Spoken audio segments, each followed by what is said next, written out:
Salut à tous, vous regardez Campus Channel, on est ensemble pour une heure de chat décomplexé avec Kedge Business School et son International BBA. Avec nous pour en parler ce soir, Nathalie Hector, directrice du programme, et Levin Stive, étudiant en 4e année. Ils attendent vos questions, on commence tout de suite avec le pitch.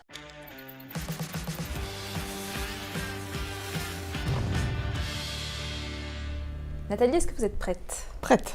Alors on va lancer le chrono, top chrono c'est à vous. Alors bonjour à tous et à tous. Je vais essayer en quelques mots d'être synthétique. L'International BBA de Kedge, c'est un programme en 4 ans, généraliste en management, mais multiculturel, donc avec une partie des cours en anglais, voire la globalité des cours en anglais selon la typologie, ce que l'on a envie d'en faire de ce programme. 2 années en France et 2 années à l'international, les années 3 et 4. Sur les années 3 et 4, on peut faire un double diplôme sur les 2 années, ou 2 expériences en université partenaire. Durant ce programme, vous allez avoir la chance de vivre 2 expériences en stage. Obligatoirement, une des 2 expériences se fera à l'international, mais on peut aussi cumuler 2 périodes de stage à l'international. Moralité, on passe presque 3 ans, à l'international sur le programme, ce qui est quand même une belle expatriation. Vous avez terminé ? Bah oui, je dirais en dernier lieu que le programme IBBA, on y rentre via le concours Sésame. Et donc, j'aurai le loisir de répondre à ces questions-là. Vous êtes parfaitement dans les temps, on va passer au face-à-face. Continuez à nous envoyer vos questions, elles s'affichent juste ici à droite de l'écran. Allez, la régie, on envoie la première question. Vous dites que l'on peut se passer du concours d'entrée si l'on a eu des bonnes notes en terminale. Alors, en fait, il faut, je pense qu'il est nécessaire de refaire un petit point. Le programme IBBA, en fait, changeait de banque d'épreuves cette année. Il intègre la banque d'épreuves Sésame. Et donc, nous sommes, comme toutes les écoles de la banque d'épreuves Sésame, soumis à un concours. Et ce concours, on y rentre quand on est étudiant français uniquement via une partie épreuve écrite, épreuve orale.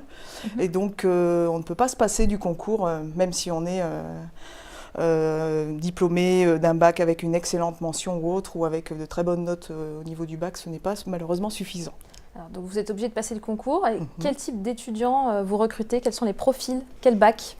Moi, je dirais globalement, on va retrouver les bacs classiques de l'éco, du S et du L, qui vont avoir en fait globalement certains avantages les uns par rapport aux autres, et certains seront plus à l'aise. C'est vrai, les littéraires, notamment à travers le fait d'avoir suivi beaucoup de cours de langue, par exemple, et donc c'est souvent un atout. Donc c'est un public qui est particulièrement intéressé par ce programme. On a de très bons étudiants qui ont déjà des bons niveaux de langue et qui sont issus de filières scientifiques et qui s'en sortent très très bien également. Donc je dirais, en gros, si on est motivé par l'international et qu'on a envie de faire du management, peu importe la voie d'entrée, globalement, l'IBBA est fait pour n'importe qui. Et la motivation. Le gros de vos troupes, c'est plutôt des bacs ES? Oui, on en a beaucoup, oui, évidemment.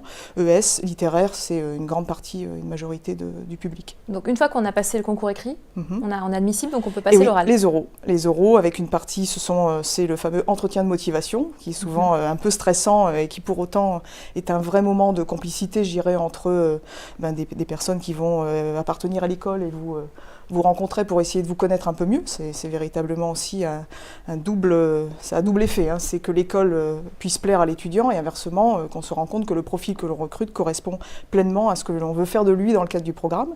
Et puis il y aura 2 entretiens en langue, LV1, LV2. Alors on ne demande pas à Levin comment s'est passé son oral, puisque toi tu es rentré, pas du tout par le concours Sésame, c'est ça, mais par le concours, une autre façon de rentrer. Raconte-nous un petit peu, parce que tu es allemand en fait, c'est ça? Oui, exactement. Et pour moi, c'était différent. En Allemagne, il faut entrer les universités avec un numerus clausus, des notes de Abitur. Donc Abitur, c'est le bac? C'est le bac, exactement. Et après, j'ai fait ça. C'était le choix pour moi de choisir entre les universités partenaires de mon université en Allemagne. Et j'ai choisi Kedge comme mon école pour approfondir mes connaissances en français.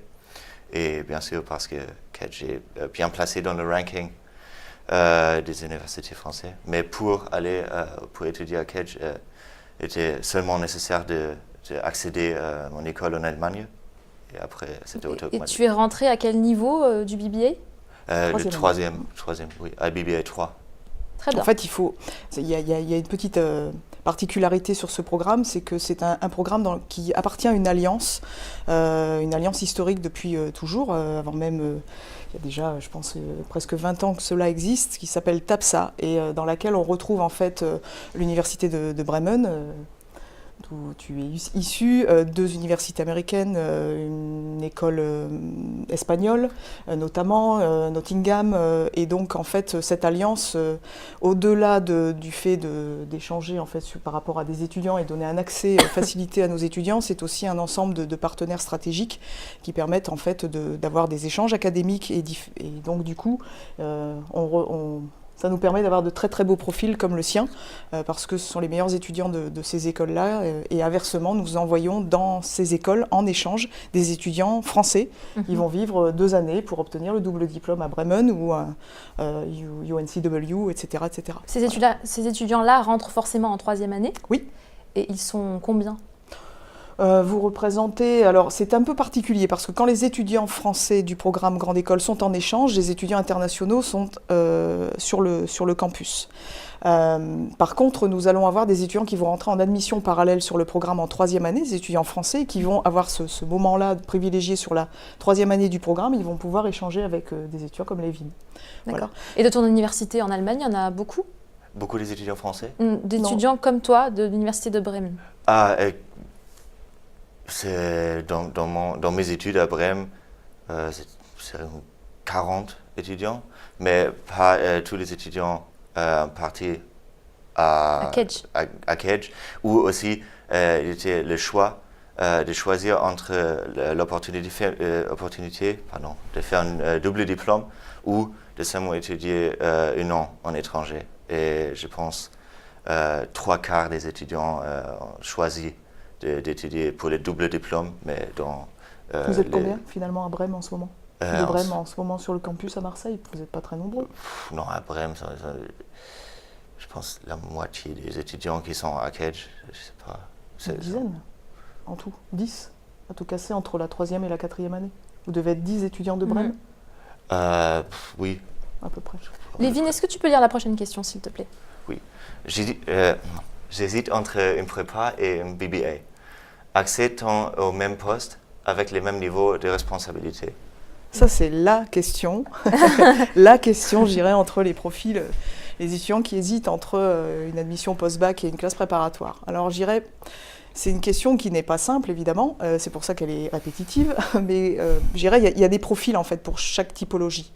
Un étudiant de classe préparatoire, quelque part, il le sait s'il est intéressé par la classe préparatoire, ne serait-ce que par la pédagogie, l'enseignement, le côté théorique, le fait aussi d'être challengé en permanence et éventuellement d'accepter aussi d'avoir parfois des mauvaises notes, de se remettre en permanence en cause, d'avoir énormément d'heures à fournir, d'écoles à préparer. Donc, ça donne pas très envie du coup. C'est pas que ça donne... Il y a des étudiants qui adorent ça, donc celui qui est passionné, qui aime beaucoup la lecture, qui aime beaucoup approfondir les choses, aller au fond de ses connaissances. Je pense que globalement, il le sait qu'il est fait pour une prépa. Parce que quelque part, c'est ce que l'on voit de nos étudiants qui sont sur le programme Grande École. On les repère, les étudiants qui étaient issus de classes préparatoires, et ils ont une façon de travailler, une façon de fonctionner où ils sont très heureux de se retrouver en prépa. C'est pas du tout quelque chose qu'ils subissent, mais quelque chose qui les anime réellement. Un étudiant qui va vouloir entrer dans un programme post-bac de type BBA, je pense que globalement, ce qui l'intéresse, c'est d'avoir une capacité à avoir une approche pratique, un enseignement très pratique, une capacité à avoir une expatriation assez longue et avoir une dimension multiculturelle, vivre des expériences à l'étranger, être mélangé avec des étudiants internationaux, c'est une autre dynamique. Donc pour moi, c'est des profils différents. Mais par contre, on peut aussi bien réussir après une classe préparatoire et une grande école et avoir une très brillante carrière. Un étudiant issu du BBA peut également avoir une très belle carrière parce qu'aujourd'hui, l'entreprise, c'est un profil qu'elle recherche, ce sont des compétences. Et à travers ça, globalement, elle va regarder ce que l'étudiant aura fait pleinement de sa scolarité. Donc je dirais, il n'y a pas, c'est soi-même, au fond de soi-même, on doit se poser un certain nombre de questions et en fonction des questions, se dire, bah oui, m'expatrier pendant 2 ans dans un programme, avoir des cours en anglais dès la première année, être dans une approche pratico-pratique, on le sent. Et donc globalement, je pense qu'il n'y a pas du tout à rougir par rapport aux classes prépa. Et il y a de la place pour toutes ces typologies d'étudiants. Si on doit rassurer les parents et En fait, vous allez avoir une petite nuance, c'est qu'un étudiant qui a fait un programme IBBA, il y a de fortes chances pour qu'il entame sa carrière à l'international. C'est un choix qui est très fort, c'est à peu près 50% de nos étudiants font ce choix. Donc c'est quand même pas anodin en termes de capacité à travailler à l'international. Donc je dirais, ils sont prêts pour cela, ils ont eu un long temps d'expatriation. C'est pas uniquement 4 mois dans une université partenaire, mais ça peut être une expatriation de près de 2 ans, avec une période de stage qui souvent conduit à la pré-embauche. Donc globalement, en fonction du pays que vous allez choisir, il y a une capacité aussi d'employabilité qui est remarquable. Il ne faut pas le négliger. Donc, et puis après, on a des étudiants qui font le 4 ans, plus le master spécialisé, à Kedge ou dans une université dans laquelle ils sont allés d'ailleurs, ou dans une autre école française. Et ça permet d'avoir une spécialisation complémentaire aux 4 ans généralistes en management multiculturel. Donc quelles sont les qualités nécessaires pour entrer dans votre IBBA ? Je pense qu'il faut déjà être assez à l'aise avec les langues. Il ne faut pas se cacher. Je pense que c'est important de pouvoir être dans une situation de se mettre pleinement l'ensemble de ses potentiels pour avoir une belle expérience en université partenaire. Donc déjà être assez à l'aise en anglais. Sur une LV2, c'est encore mieux.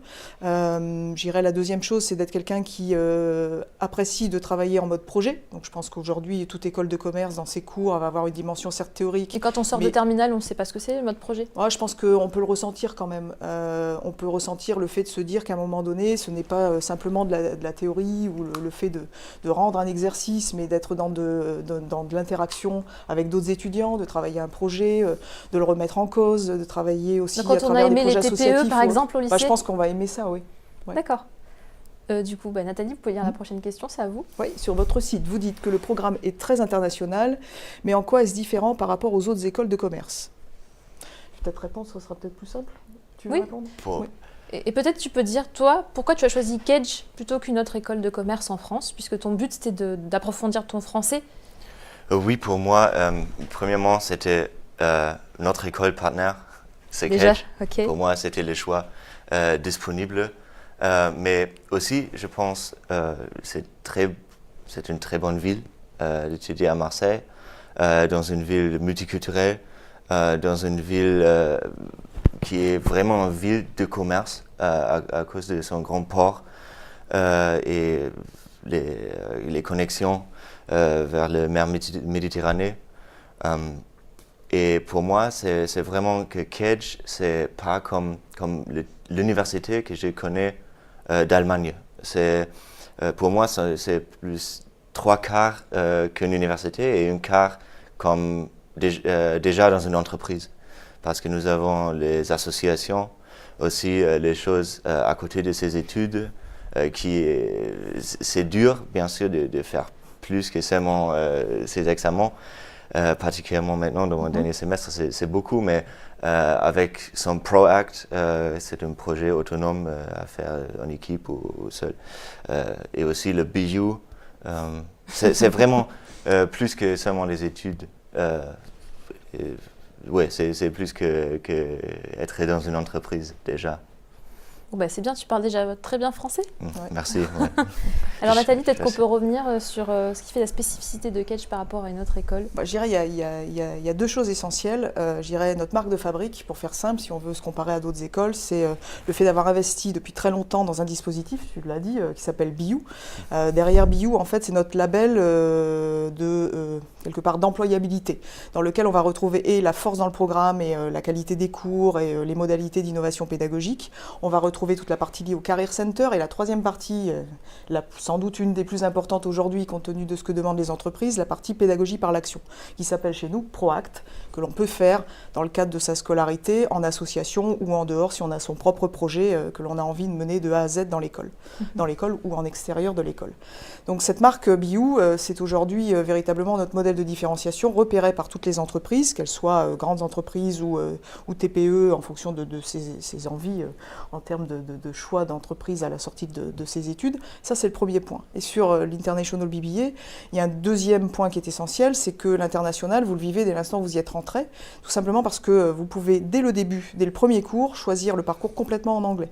Et puis pour ceux qui vont se dire ok, j'ai un bon niveau, mais du jour au lendemain, me retrouver avec 100% de mes cours en anglais, c'est un petit risque. Eh bien, il y a le semestre 1, on peut choisir de prendre une partie de ses cours en anglais, une partie en français, et puis avoir le semestre 2 qui commence à s'enclencher complètement en anglais. Je dirais là, c'est en fonction de sa capacité à être totalement à l'aise ou pas, mais nous, on est assez intéressés à conseiller aux étudiants de se mettre en danger et d'entrer prendre des cours en anglais et des cours de management en anglais. Ça, c'est une vraie différenciation. Tous les BBA aujourd'hui qui existent dans d'autres écoles ne proposent pas forcément 4 années totalement en anglais. Peut-être tu veux lire, Lévin, la prochaine question. Oui. C'est sur l'étranger. D'accord. Ils ne sont pas un peu jeunes pour les envoyer 2 ans à l'étranger. Peut-on choisir d'envoyer ses enfants moins longtemps? C'est les parents inquiets, hein? Normal. En fait, alors ça va être assez paradoxal, c'est que je pense que plus vite ils partent à l'international et mieux c'est. Donc c'est une vraie chance, je dirais, et l'intérêt après, c'est d'avoir cette capacité à pouvoir choisir. Globalement, un étudiant potentiellement peut faire sa première capacité à s'expatrier, c'est le semestre 2 de la 2e année. Ça peut être simplement un stage que l'on fait en France, mais ça peut déjà être un stage qu'on fait à l'international. Donc globalement, là, pas trop de risques, si je veux rassurer les parents. Mais celui qui a déjà envie de faire une expérience à l'international, il le peut à travers son stage. Donc il peut faire moins que 2 ans? Il peut partir moins que 2 ans? En fait, s'il ne comptabilise pas les périodes de stage, oui, ça peut être moins que 2 ans. Ensuite, sur la 3e année, mais c'est toujours pareil, à partir du moment où vous avez des universités partenaires, il y en a 120, donc on va proposer enfin 120 départs différents, 12 doubles diplômes si on veut faire la 3e et la 4e année au même endroit. Mais en fait, l'avantage, c'est que l'on peut s'expatrier véritablement très très loin, jusqu'à Tongji en Chine, mais on peut aussi vivre une belle expérience à Brême ou à Nottingham. Et donc pour les parents, c'est assez rassurant parfois de vivre cette première expatriation pas trop loin en fait de la France. Et pour achever de rassurer les parents, est-ce que vous leur proposez un accompagnement, notamment pour l'aide au visa, les loyers sur place? En fait, on a effectivement des équipes qui travaillent, qui sont l'International Student Office, qui travaillent en fait globalement à travers les questions sur les bourses. Il peut y avoir des informations à travers les logements qui sont donnés sur toutes les fiches partenaires de chacune des universités. Et puis après, il y a une préparation au départ qui est réalisée sur la première et le semestre 1 de la 2e année, où là, réellement, en fonction du choix qui est fait d'université, on va aussi adapter. Parce qu'au-delà de l'expatriation, il y a des conventions françaises, vous ne les appliquez pas de la même façon aux États-Unis ou en Chine, et il y a un comportement à avoir. Et donc, quelque part, c'est de connaître en fait cette approche multiculturelle. On va faire une petite pause dans les questions et passer aux 3 mots max.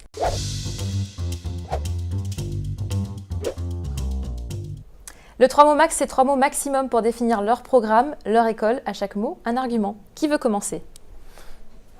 Allez, Lévin. Moi, je peux commencer avec le mot, mot très clair, international. Oui, mais c'est ça. Pas très original. Oui, pardon, mais non, mais ça, c'est vraiment Kedge pour moi, c'est international, c'est de rencontrer des étudiants de différents pays. Je pense dans mon premier semestre, j'ai rencontré des étudiants de, je peux pas dire, peut-être 20 différents pays. Comme quoi, par exemple? Comme Brésil, bien sûr les États-Unis, Australie, New Zealand, Chine. Ouais, ce sont beaucoup des étudiants chinois. Un étudiant japonais, les autres allemands aussi, de l'Italie, Pérou, Chili, ouais, sont beaucoup. Mexique.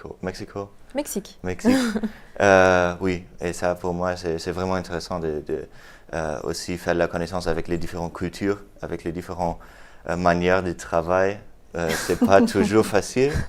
Mais c'est vraiment intéressant ça. Même si j'ai pas le droit de parler normalement pendant le 3 mots max, mais j'ai envie de savoir qu'est-ce qui est différent par rapport dans les méthodes de travail.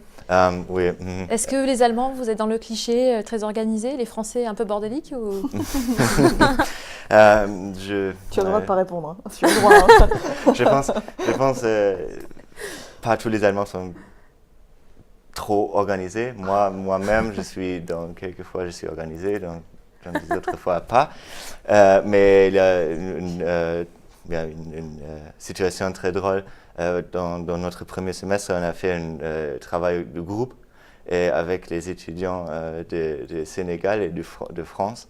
Et le premier rendez-vous était set pour un temps. pense pas, 10 heures peut-être, et les autres étudiants étaient là à 10h30 ou 11h, et étaient comme, oui, ça va. Et maintenant, ça va pour moi, mais... Tu t'es habitué aux horaires? Exactement, il faut s'adapter un peu aussi, bien sûr, parce que je suis en France, et pour ça, il faut m'adapter un peu aussi. Et c'est pas mal, c'est pas mal. La ponctualité, c'est pas le fort des Français. Non, mais c'est pas mal, je pense, mais il faut s'adapter, c'est pas mal après, quand on a fait la connaissance avec ça. Très intéressant. Du coup, le deuxième mot, Nathalie? International, soft skills, allez. Tout simplement parce que je pense qu'il y a un point qui est important, puisqu'en fait, ce sont des personnes qui passent le bac aujourd'hui qui sont intéressées par ce programme.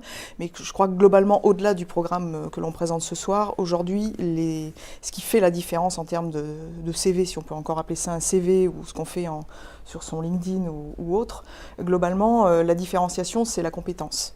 Et la compétence, certes, il y a les cours, certes, il y a la connaissance, on va pouvoir découvrir un certain nombre de choses, mais cette expatriation, cet aspect multiculturel, le fait de travailler en mode projet, travailler en groupe, le fait d'être agile, d'être créatif et de découvrir en fait l'ensemble de ces potentiels, c'est exactement ce que les entreprises veulent. Et je crois que réellement, pouvoir un peu vivre de la vie associative, à travers un projet, de s'expatrier, il y a une ouverture d'esprit qui fait que l'étudiant tel qu'il est au moment où il démarre sa scolarité et ce qu'il devient au bout de 4 ans, il y a une mutation qui est très très forte. Et je crois que globalement, c'est ce qui fait vraiment la différence dans ce programme. Donc je dirais soft skills. Et le troisième mot? Moi peut-être l'étudiant. Pourquoi le mot l'étudiant? Parce que je pense à Kedge, tout est vraiment orienté envers l'étudiant et pour satisfaire les besoins de l'étudiant. Par exemple, moi, je suis le délégué des étudiants allemands de IBBA 4. Et pour ça, j'ai au moins un meeting, un rendez-vous avec notre responsable de IBBA de nos études, Véronique Spanu, et pour parler des difficultés, des problèmes, des idées pour améliorer la situation, ou qu'est-ce que c'est bien aussi. Tu veux dire qu'on ne te laisse pas dans la nature, on ne te laisse pas tout seul en fait, c'est ça? On Oui. te guide. C'est ça que tu veux dire? Oui, et ça c'est vraiment bien pour je pense l'étudiant c'est vraiment une valeur pour Kedge. Et ça c'est important, je pense. Bah, très bien Nathalie, peut-être que vous pouvez lire la prochaine question. Bonjour, actuellement en échange en Thaïlande, je voudrais savoir comment se passe l'admission lorsque l'on est à l'étranger, merci. Et en fait, il y a un live spécifique au mois de janvier pour les étudiants qui veulent intégrer le programme au niveau de l'international. Donc là, c'est une démarche qui on va répondre quand même. Mais peut-être que c'est une Française qui veut juste passer le concours. D'accord. En ligne, est-ce que c'est possible? Alors, en ligne, en fait, il y a des centres de passage via le concours Sésame. Donc là, il faut regarder en fait la map monde proposée par Sésame sur le site directement pour voir quel est le centre le plus proche. Donc ça, c'est tout à fait possible. Si on a un diplôme français, c'est le concours Sésame, et après il y a une capacité à pouvoir rentrer aussi dans le programme en étant étudiant international, qui est encore une autre approche que celle de Levin, qui lui était plutôt sur un échange. Il y a aussi la possibilité de rentrer via le dossier international, mais ça sera l'objet du mois de janvier. Teasing pour le mois de janvier. On va peut-être passer à la question suivante. Alors tu peux la lire, Levin. D'accord. Avec le nouveau mode de recrutement via le réseau social américain Zimi, vous espérez recruter quel type de profil?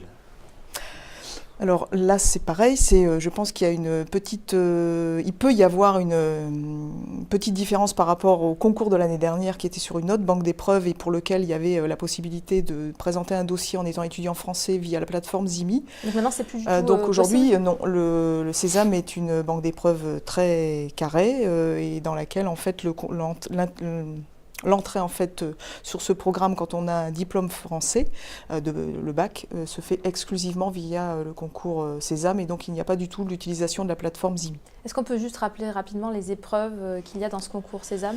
Oui, on a une note de synthèse, une épreuve de raisonnement et une épreuve de LV1 et LV2 à l'écrit. Et donc en fonction des coefficients, si on est admissible, après il y a les euros, l'entretien de motivation et la LV1 et la LV2. Et au niveau des proportions, la disponibilité, plutôt les gens qui postulent et les gens qui sont admis, on en a combien? Je vous avoue que c'est difficile de vous donner cette réponse, parce que c'est géré globalement par la banque d'épreuves qui récupère les données, et que par ailleurs, l'année dernière, nous n'étions pas dans la banque d'épreuves, donc je n'ai pas les statistiques à jour. Donc c'est vraiment que cette année, l'année prochaine, qu'on passera par... Oui. Donc vous n'avez pas encore les chiffres, évidemment. Oui, exactement. Vous dites sur votre site qu'il y a 4 parcours de spécialisation. De quoi s'agit-il ? En fait, on a souhaité... c'est un programme qui est généraliste en management. Donc, ce sont des cours de gestion proposés en anglais. Donc, on va retrouver classiquement la finance, le marketing, la comptabilité. Et on va retrouver ensuite, sur la 2e année, la possibilité commencer une forme de spécialisation, parce que l'on pense que c'est intéressant aussi pour un étudiant de commencer à pouvoir se plonger et éventuellement avoir une première connaissance en fait d'une spécialisation qui va correspondre aussi aux spécificités du programme. On va retrouver une spécialisation en brand management, une spécialisation plutôt orientée Asie, comment faire du business en Asie, ce qui est assez cohérent puisqu'après on peut faire une expatriation ou à Tongji ou directement sur notre campus. On va avoir un programme plutôt orienté stratégie digitale et un programme en finance, qui est véritablement l'histoire, je dirais, de ce programme-là sur la partie finance. Donc ça permet aux étudiants de suivre quelques cours de cette spécialisation et commencer à se doter de plus de compétences sur ces thèmes qui peuvent par la suite d'ailleurs être utiles dans le cadre de l'expatriation. Et la spécialisation en elle-même, elle a lieu quand ? Elle a lieu sur le semestre 1 de la 2e année. D'accord. Et toi, tu es dans quelle spécialisation ? Il n'en a pas, puisqu'il est entré en 3e année. D'accord. Mais tu n'as pas du tout de choix de matière qui te permettent de te spécialiser après, comme on disait ? Oui, maintenant j'ai choisi ma spécialisation pour mon 7e semestre et je vais me spécialiser en finance. D'accord. Tu souhaites travailler en France ou à l'étranger du coup ? C'est pas clair maintenant, mais je vais faire un stage dans mon 8e semestre, c'est obligatoire à Kedge. Et ce stage, pour nous, pour les étudiants étrangers, c'est obligatoire de faire ça en France. Et quand je reste dans l'entreprise, quand l'entreprise veut ça, bien sûr, je vais travailler en France, mais c'est pas clair, je n'ai pas un plan définitif. Qu'est-ce que je vais faire après mes études ? Ok. En fait, au même titre que les doubles diplômes, les étudiants qui vont suivre le programme en étant français, partant en double diplôme à l'étranger, ont l'obligation de faire le stage dans le pays où il déploie le double diplôme. C'est le cas pour lui. Venant de Bremen, il est obligé de suivre son stage en France puisque ça fait partie de l'expatriation. D'accord, je comprends. J'ai fait 2 ans de licence à la fac d'éco et je souhaite intégrer votre cursus. Est-ce qu'il est possible d'entrer directement en 3e année ? Oui. Oui, il y a des admissions parallèles qui se font globalement tous les ans et pour lesquelles on recrute de très beaux publics, une population qui crée aussi une différenciation. Globalement, c'est évidemment des études de gestion en amont qui peuvent être faites en IUT ou aussi des parcours où l'international a déjà été assez important. Donc globalement, je dirais il n'y a pas de règle si ce n'est avoir un bac+2 reconnu. Et c'est quel type de concours ? Alors c'est une admission parallèle, donc là ça va se faire sur dossier et également à travers des entretiens, exactement, langue et aussi entretien de motivation. Et pour la 3e année, il y a combien de places ? Alors il n'y a pas de nombre de places en fait, c'est globalement on peut intégrer des étudiants si on a de très bons dossiers, on ne cherche pas à remplir pour remplir, donc c'est bon profil et si on a un bon profil, on le recrute. Alors on arrive à la moitié du live, et oui déjà. Et vous savez ce que ça signifie ? Oh oui, c'est la mort subite.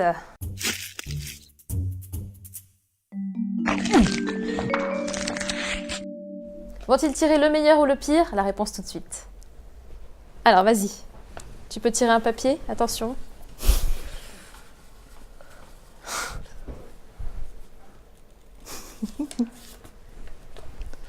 Alors ? La pire souvenir.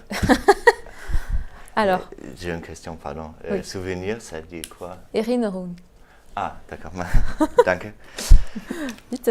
Ça, c'est vraiment dur, parce qu'ils sont beaucoup de...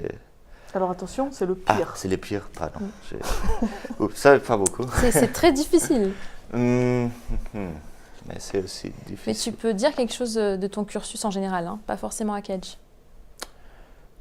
Ou de extra en dehors des cours. Peut-être, oui. Peut-être j'ai un pire souvenir.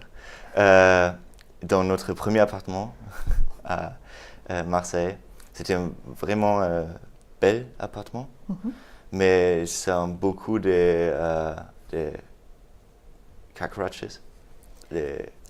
Dans carambolage les petits Accident. noirs Non, c'est insectes, bête. les grands. Cafards. Je Truc pense. comme ça. Des cafards, ok. Ouais. Oui, C'est ça. dans la cuisine et pendant la nuit.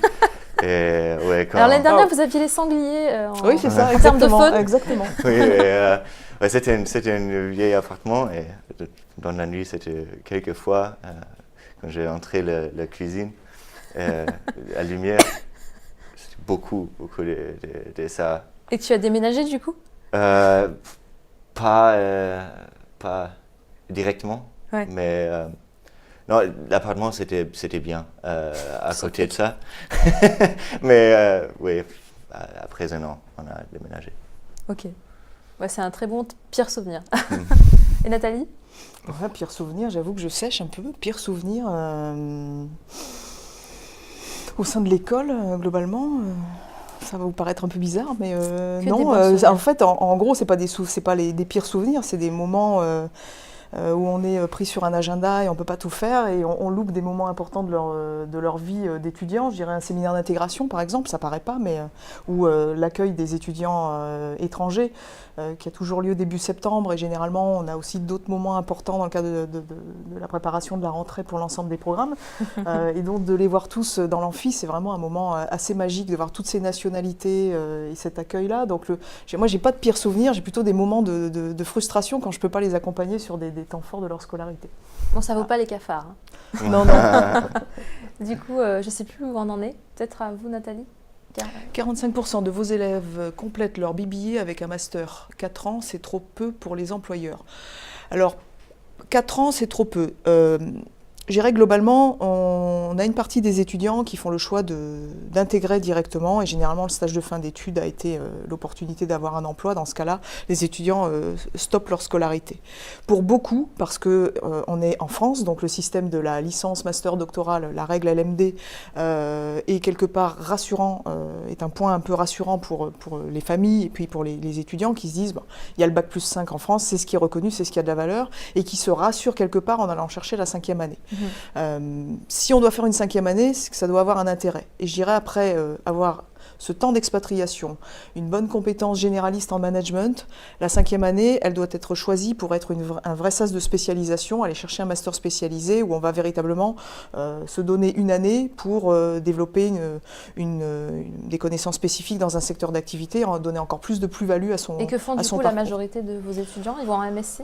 On en a beaucoup qui partent dans les MSc de l'école, puisqu'on a beaucoup de chance, c'est qu'on détient en fait sur les 2 sites un potentiel de master un éventail de masters assez large, et parmi eux des masters totalement en anglais et qui ont une très belle reconnaissance au niveau international. Je pense aux achats, à la supply chain, et donc du coup on a beaucoup d'étudiants qui font ce choix de faire leur dernière année à l'école. Mais certains font le choix d'aller dans une autre école, parce que c'est aussi le moment de vivre une autre expatriation. Ou en France ? Et puis beaucoup se disent, j'ai vécu une très belle expérience dans le pays dans lequel j'étais sur ma dernière expatriation, et j'ai envie d'y rester, je fais une année de plus. Voilà. Et ceux qui s'arrêtent au BBA, finalement, ils acceptent à quel poste ?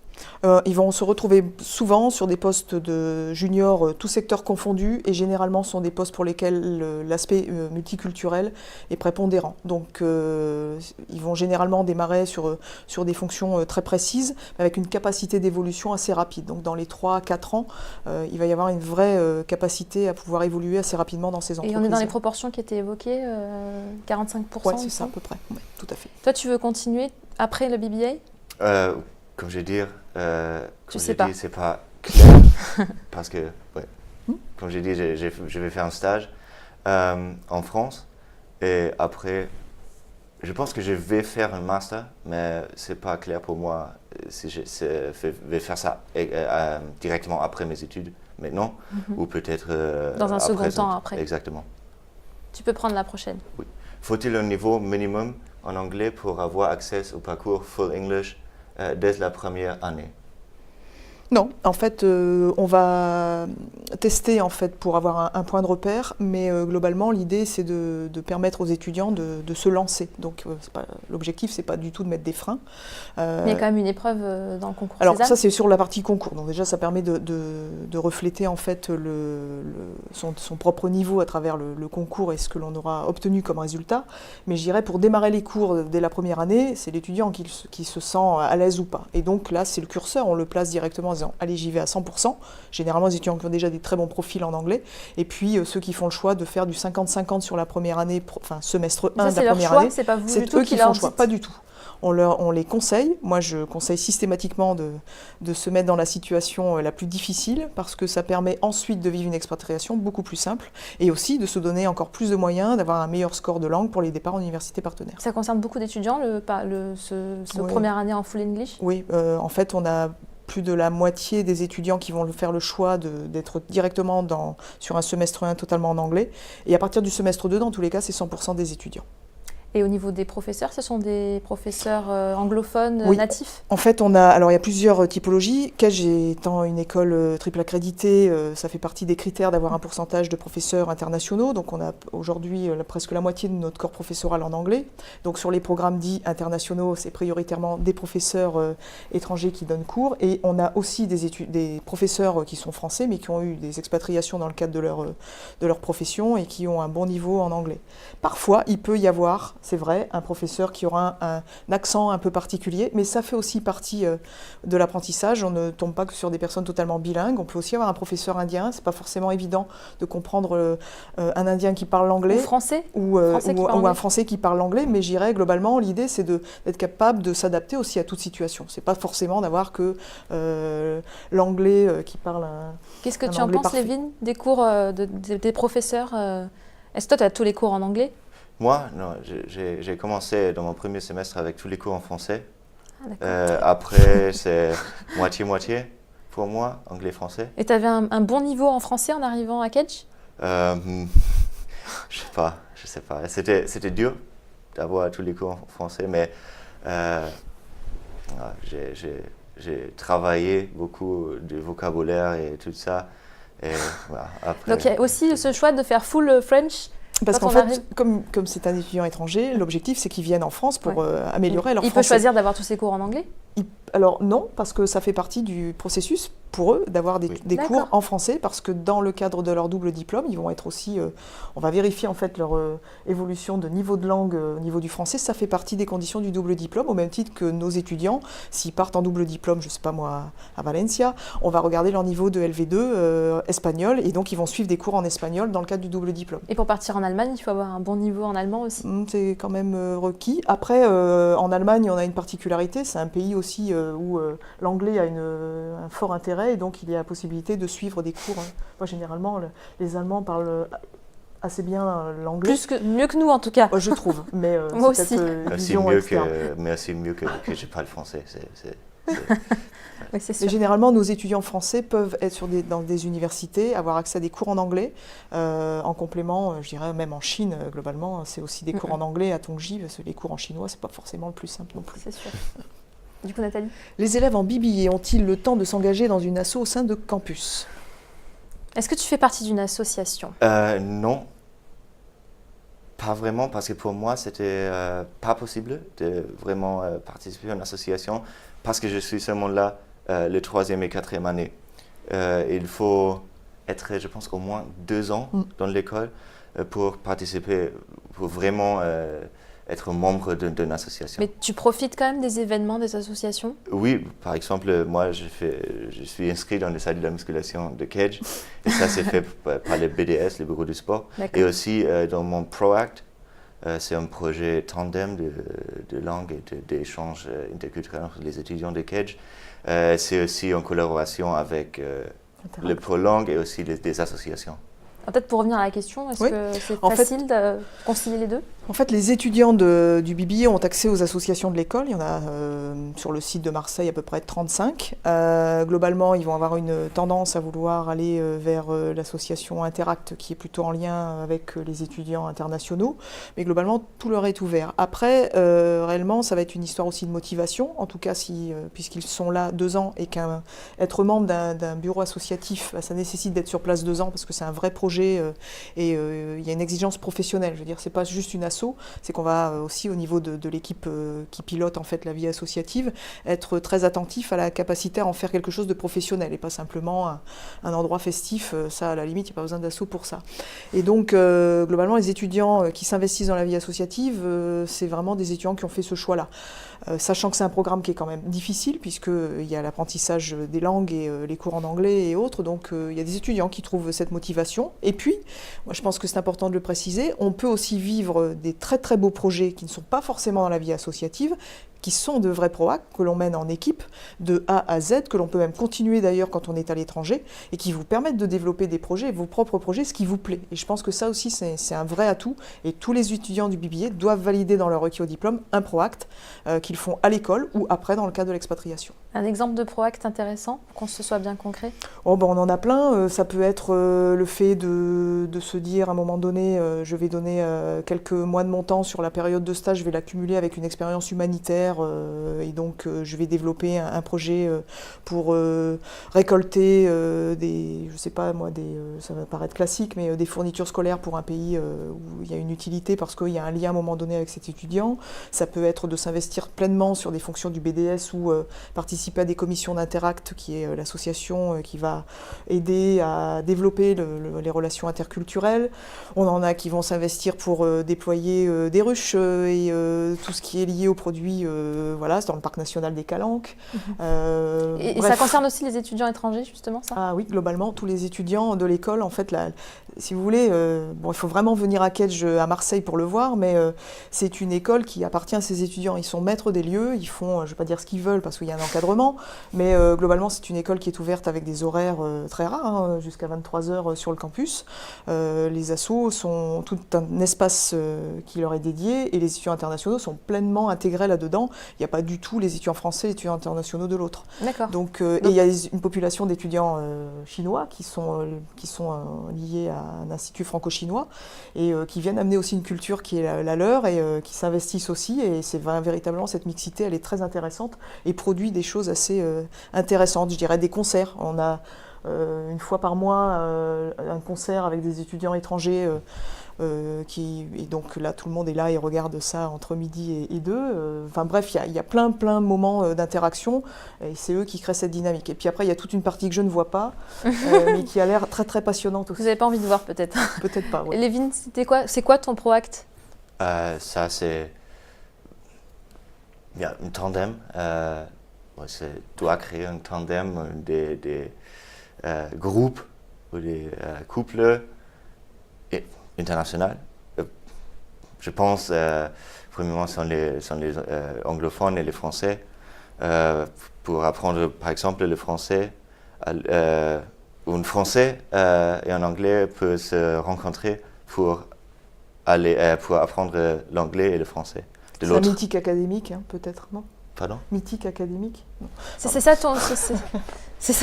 Pardon.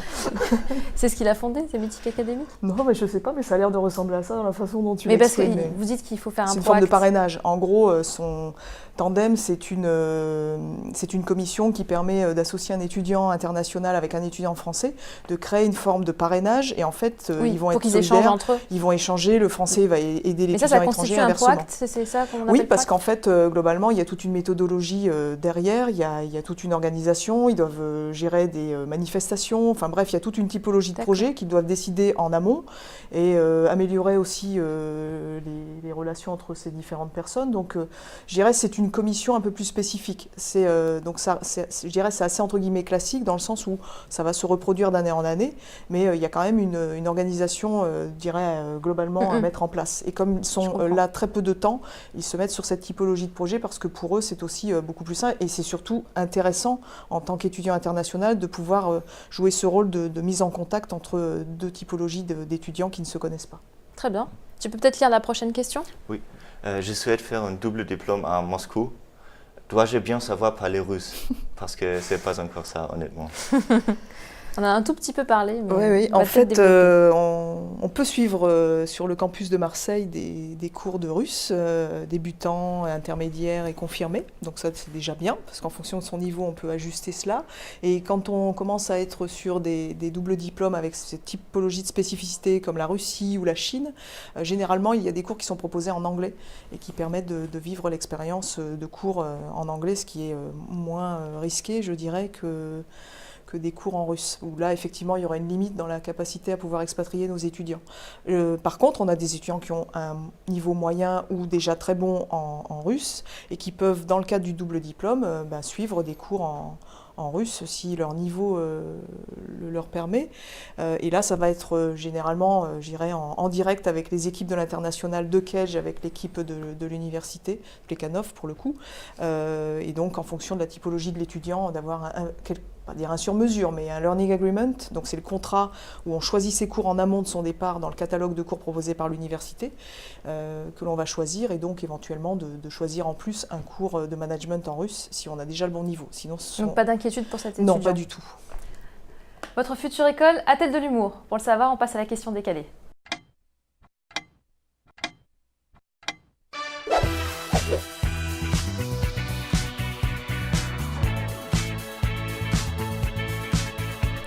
Lévin, je vais te laisser le plaisir de lire cette question. Question décalée. Il paraît, les fêtes au sein de l'école sont interdites depuis une mémorable soirée mousse ayant eu lieu en 1997 à la café. À la cafette, ouais. Cafette. Vous confirmez? Alors, malgré mon âge avancé, en 97, je n'étais pas encore à Kedge. On s'est plongé dans les archives de Kedge. Oui, c'est les archives, mais bon. Alors, globalement, les fêtes au sein de l'école sont interdites depuis une mémorable soirée mousse. Les fêtes, je dirais, alors c'est la... Si on veut répondre, alors sans être de manière décalée, d'abord une réponse un peu classique. Évidemment que l'alcool sur les campus, c'est toujours une question particulière, et évidemment, on est attentif à ce qu'il n'y ait pas d'alcool consommé sur les sites parce qu'il y a une forme de responsabilité de l'école. Donc, on est très sérieux et on accompagne notre foyer étudiant sur ces questions-là. Ça, c'est pour rassurer les parents. Ça, c'est pour rassurer les parents, et pas que, parce qu'il y a certains étudiants qui pourraient aussi se dire « mais qu'est-ce que c'est que ce campus ?» Par ailleurs, je dirais qu'il y a une chose que l'on prend très au sérieux dans la partie vie associative et projet, c'est que on ne peut pas empêcher des étudiants de vivre ce qu'ils ont envie de vivre dans le cadre de leur vie privée, et ça les concerne, mais pour autant, on sait qu'il y a une vie assez dynamique, que ce soit sur Marseille, Bordeaux. Globalement, nos étudiants ont une vie assez rythmée.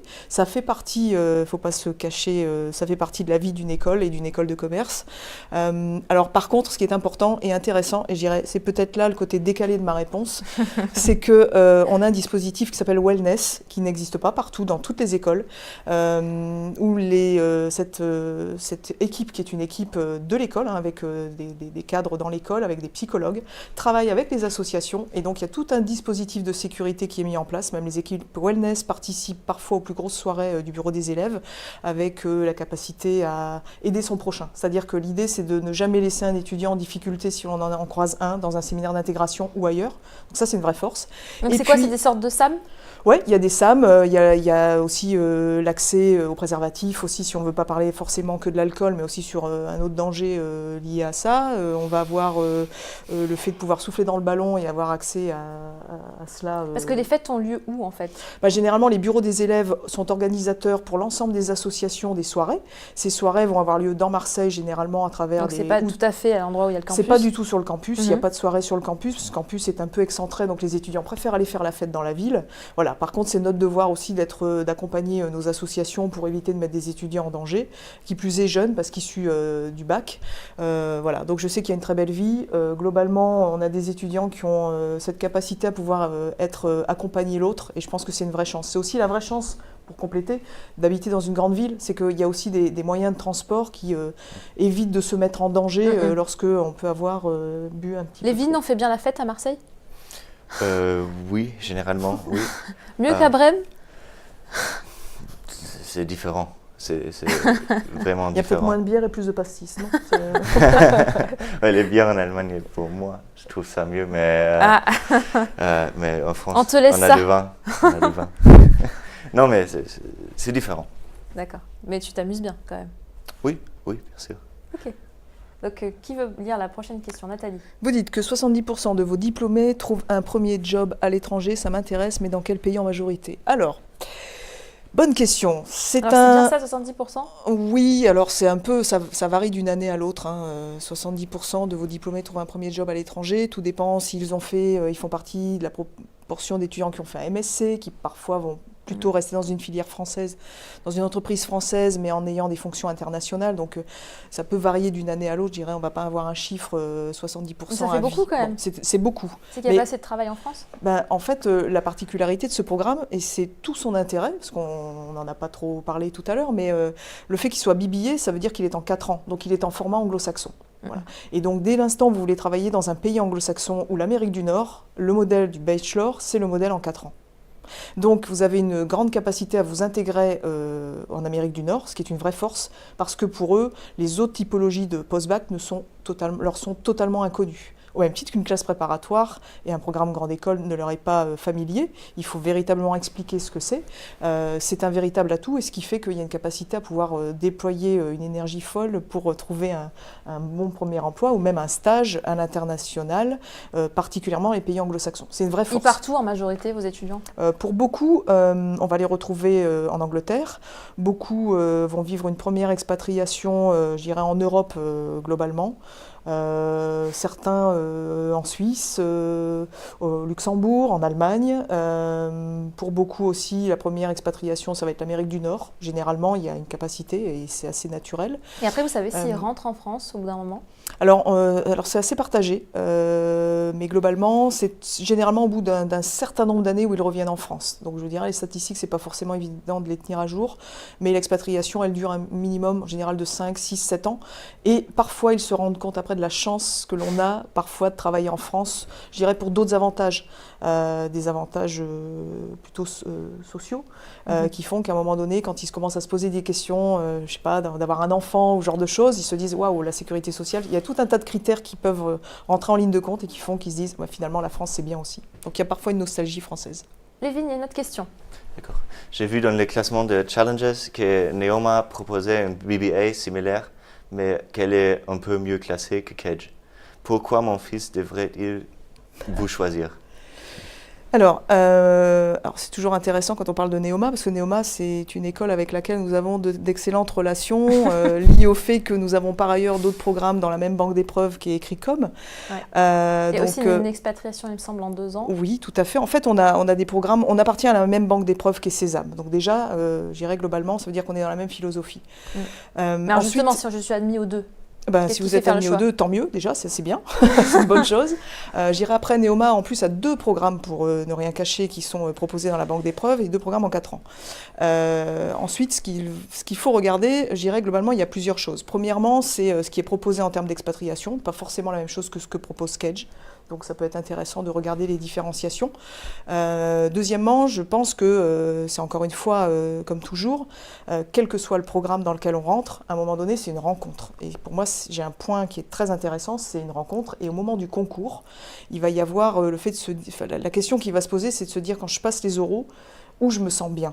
Parce que passer un certain temps dans une scolarité sur un campus, c'est se dire qu'on va faire le choix d'un investissement. Et cet investissement, c'est où on se sent le mieux. À un moment donné, ce sera peut-être à Reims, peut-être à Rouen, ce sera peut-être à Marseille, sur un de ces trois choix possibles.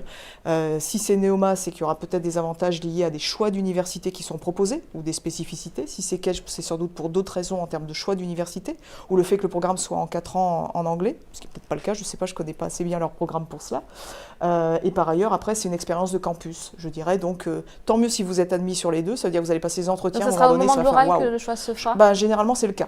On sait aujourd'hui qu'un étudiant qui fait 3 vœux dans des écoles différentes, globalement, il y a 50% de chances que ces vœux changent après les oraux du concours. Donc l'oral, c'est aussi C'est l'occasion fondamental. de vous de recruter des Exactement. étudiants, mais c'est aussi l'occasion de l'étudiant de choisir son école. Exactement. Vous mettez le paquet du coup à ce moment-là? La période des oraux et surtout Sésame qui arrive juste en amont de la période du programme Grande École, donc il y a toute une phase assez longue de concours, presque 1 mois et demi en tout si on cumule en fait ces 2 périodes. Globalement, il faut être clair, il faut essayer pendant cette période-là, sur le temps où l'étudiant va être présent, de lui démontrer ou de lui montrer en fait tout ce qui est possible sur le campus. Donc ça va être des étudiants qui font partie de l'équipe admissible, qui vont expliquer ce qu'ils font. Ça va être de voir le lieu, de pouvoir avoir éventuellement une expérience de cours, d'échanger et d'avoir une parole avec l'étudiant. C'est ça la différence. C'est qu'aujourd'hui, on choisit globalement sur une plaquette, sur un concours, parce qu'on a un choix qui s'est calculé. Et à un moment, il y a une rencontre avec l'étudiant. Et la rencontre avec l'étudiant, elle se fait souvent au moment des oraux. Et puis, c'est une rencontre avec un jury. Il y a quelque chose, une émotion qui va se passer. Et globalement, ça peut être un élément important de différenciation d'une école. On va passer à la question d'après. Je sais plus, c'est peut-être toi. Non, c'était moi, peut-être. Oui, je pense. Vous dites que le salaire moyen en sortant est de 38 000 € brut. Je peux vraiment espérer autant en travaillant dans l'humanitaire. Alors après, oui, peut-être répondre, ce sera peut-être. Donc c'est toujours ça le salaire Oui, brut alors vous allez me dire, à chaque fois je réponds une espèce, je fais je ne sais pas quoi, une espèce de réponse approximative, mais c'est toujours pareil. On fait un mélange d'un certain nombre de choses qui globalement permettent d'aboutir à un brut qui est assez cohérent avec ce que nous remontent en fait nos étudiants dans les enquêtes qui sont proposées tout de suite après le diplôme ou voire la 2e ou la 3e année. Après, encore une fois, à partir du moment où les étudiants s'intègrent au niveau de l'international, vous n'allez pas avoir les mêmes salaires au Luxembourg, en Chine, au Sénégal, et qu'il faut prendre en compte aussi le milieu de vie dans lequel on évolue, et globalement, les salaires vont être aussi adaptés au secteur géographique dans lequel on va travailler. Donc, c'est difficile de dire cela. Où c'est qu'on gagne le plus si on doit être un peu schématique? Si on veut être schématique, Amérique du Nord, vous allez avoir des très bons salaires, vous allez avoir aussi l'Angleterre, l'Allemagne, généralement il y a quand même des salaires qui sont assez corrects, en Europe, la Suisse, la Norvège, etc. Mais aussi, généralement, c'est lié aussi parfois à un coût de la vie qui est important. Et donc on peut aussi avoir un salaire moindre dans un pays autre, mais avec un coût de la vie moins important et finalement avoir une meilleure qualité de vie. Donc tout ça, je dirais globalement, c'est un peu compliqué de répondre de manière... Et dans l'humanitaire Alors l'humanitaire, ça dépend pareil, ce qu'on souhaite y faire. Évidemment, généralement, les étudiants qui travaillent dans l'humanitaire, c'est parfois des étudiants qui recherchent autre chose que forcément le niveau de salaire. Il y a d'autres éléments qui rentrent en ligne de compte. Oui, mais ça peut compter aussi. Mais ça peut être intéressant. Encore une fois, c'est difficile parce que derrière humanitaire, il y a plein de métiers. Voilà. Donc tout dépend si on recherche une expérience ou si on recherche à travailler pour accompagner une association humanitaire avec des fonctions managériales, où là, on va se retrouver dans des niveaux de salaire et des grilles de salaire classiques. Lévin, je peux te laisser lire. Comment se passe la vie étudiante sur le campus marseillais? Bien ou bien? Bien. Ouais. Non, c'est vraiment... À part les cafards. Ouais, ils sont pas le campus Marseille. Qu'est-ce que tu aimes bien à Marseille? À Marseille, le temps, la mer. À Kedge, c'est vraiment bien d'avoir le parc national des Calanques. C'est juste à côté. Exactement. À Kedge aussi, ouais, j'aime bien. Du coup, tu le joues maintenant. Tu n'es plus dans le même appartement, mais est-ce que tu es à côté de l'école ou tu es plutôt en centre-ville? Non, je suis au centre-ville, vraiment, dans le 2e arrondissement, très à côté du Vieux-Port. Ouais. Et oui, la ville est aussi très belle. J'ai appris que c'est la plus vieille ville d'Europe. C'est aussi très intéressant, historiquement. Mais oui, le campus, c'est bien, je pense, pour les étudiants. C'est beaucoup des opportunités de travailler, aussi de se rencontrer sur le campus. Faire du sport, a priori, musculation. Exactement, oui. Alors, en quelques mots, Nathalie, est-ce que Marseille, c'est une ville où il faut bon vivre? Et le campus je pense qu'il ne faut pas trop le dire, en fait. Parce que petit à petit, on se rend compte qu'il y a de plus en plus de personnes qui, le TGV aidant, viennent vivre à Marseille. Ne faites pas dire, hein, je sais. Bon, donc, Marseille, c'est très très bien. Je dirais que globalement, si on s'intéresse déjà à Marseille, ça veut dire que la tendance au multiculturel est déjà là, parce que c'est une comme tu le disais, globalement, c'est une ville qui a une histoire, qui s'est construite à travers un port dynamique, pour laquelle, en fait, il y a un mélange des populations. Et réellement, c'est ce qui fait la richesse de la ville. Donc aujourd'hui, c'est une ville qui renaît de ses cendres, qui est en pleine expansion, une transformation, un développement culturel. Est-ce qu'il y a des débouchés sur Marseille parce que vie quand énorme même un renouveau. en termes de logistique, pour certains parcours comme la logistique, la CMA CGM aujourd'hui, mais autour de la CMA CGM dans cette partie de la ville, il y a réellement beaucoup d'employabilité dans ce secteur-là, et Dieu sait qu'après un parcours, on peut effectivement travailler dans cette dynamique. Je dirais, il y en a beaucoup qui font ce choix-là. C'est peut-être encore un peu méconnu, mais on a beaucoup. Aujourd'hui, c'est des Parisiens qui viennent faire de l'entrepreneuriat à Marseille. Aujourd'hui, c'est une ville qui est très très dynamique en termes d'entrepreneuriat et d'approche très digitalisée. Et donc, on a des étudiants qui font ce type de programme et qui continuent et qui se lancent. Et donc, je pense que c'est une vraie chance.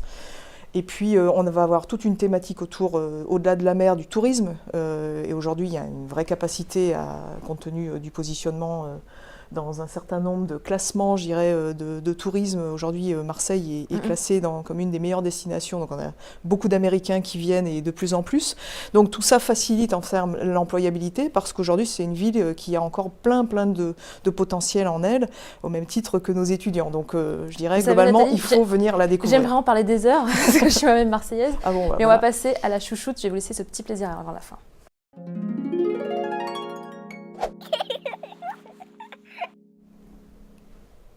Vous avez eu pas mal de questions pendant tout ce live.